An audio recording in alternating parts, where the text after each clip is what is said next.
कहिले पानी कहिले गर्मी यस्ता मुलाको छोडेर एउटा राम्रै केटी खोज्न जानु पर्यो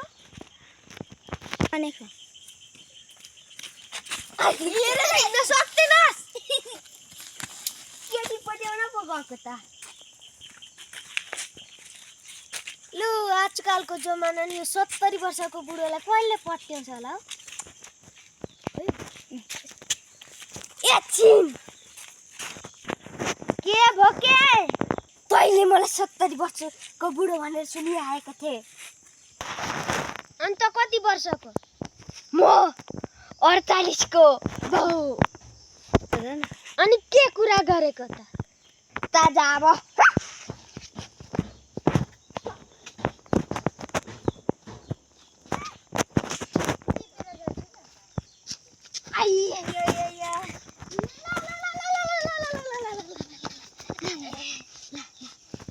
साथी त काम काट्ने रहेछ